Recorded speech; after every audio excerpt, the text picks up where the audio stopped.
Mataas ang sikat ng araw, sariwa ang simoy ng hangin, at maaliwalas ang kapaligiran. Isang panibagong yugto na naman ang dumating para kay Pina. Ngunit para sa kanya, wala itong pinagkaiba sa mga nakaraang araw. Tulad ng kanyang kinagawian tuwing umaga, tinignan niya ang kanyang sarili sa harap ng salamin. Bakit hindi ako maganda? Growing up, the beauty standards seemed to abandon me. People look at me as if I fit in, yet deep down, I know I don't.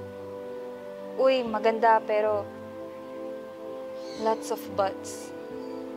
And the biggest question of all, may balak ka ba magpaputi? Those words made me question not only my appearance, but my self-worth. Then, I chose to believe. I am more.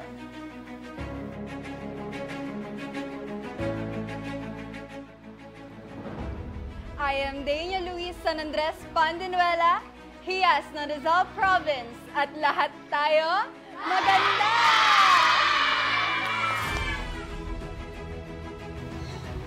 When I realized that I am more than just a reflection of beauty standards, I chose to harness the power of storytelling to reshape how I view the world.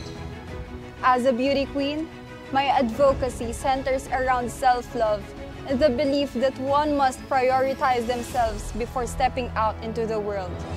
This mission is deeply personal, reminding me to carry myself with confidence no matter where life takes me. But now, it's not just about me. It's about empowering others too.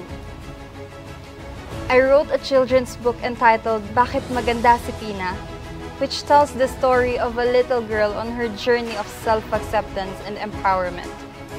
I believe it's vital to teach children that they are inherently beautiful, not only to boost their confidence, but also to instill in them a deep belief in their own worth and ability.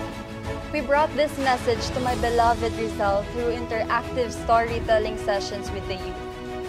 Seeing the joy in the children's eyes as they discover their own unique beauty has been life-changing.